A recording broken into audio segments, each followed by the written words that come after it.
Joining me from Miami is Republican Senator Marco Rubio of Florida. Senator, thanks so much for being here, and happy Father's Day to you.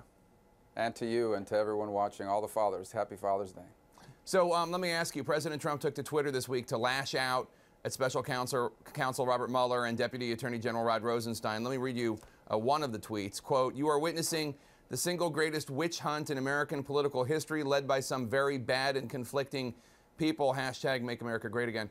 Some of your Senate colleagues, as you know, are concerned that President Trump is preparing to fire Mueller and Rosenstein. How would you react if he did? Well, first of all, that's not going to happen. I don't believe it's going to happen. And here's what I would say. The best thing that could happen for the president and the country is a full and credible investigation. I really, truly believe that. If we want to put all this behind us, let's find out what happened. Let's put it out there, and let's not undermine the credibility of the investigation. And so my view on it is that's the best thing that could happen for the president and for the country. And I believe ultimately that's what will happen, irrespective of all the other stuff that's going on out there.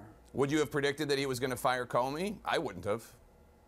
Well, I don't think anybody saw that coming, but I don't think that has in any way impeded the work of the FBI on these matters. And in fact, I know it hasn't, and they've testified so publicly as well.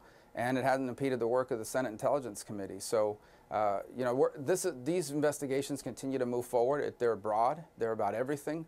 At its core, the Senate's work is about Russian interference and how they did it. And if it involved working with Americans, whether wittingly or unwittingly, that needs to be a part of it. But again, I think everyone should wait for the report to come out, and we continue to make progress in that direction. Do you have any questions about the integrity of Mueller or the way he's conducting the investigation?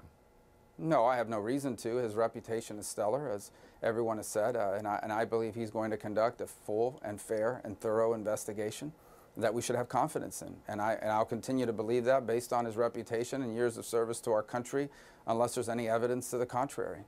You said that the investigation is making progress. Do you have any idea when it might be concluded? Hopefully soon. I think I can't really speculate about the time frame. That's up to the chairman and the vice chairman on the time frame of it. But there's a lot to work with here. There's a lot to do, and hopefully we'll begin to pivot back and focus on the core issue before the United States Senate Intelligence Committee, which is how did the Russians interfere in our election? What methods did they use? And it's important for the American people to know that, because we're going to have elections all the time in this country. We're going to have them in off year this fall. We're going to have them next year for Congress and throughout the country for governors and statewide races in places like Florida. And so people need to know this. The best antiseptic to these interference efforts is to know exactly how they're conducted, so that we can be prepared to, not just to prevent it, but to react.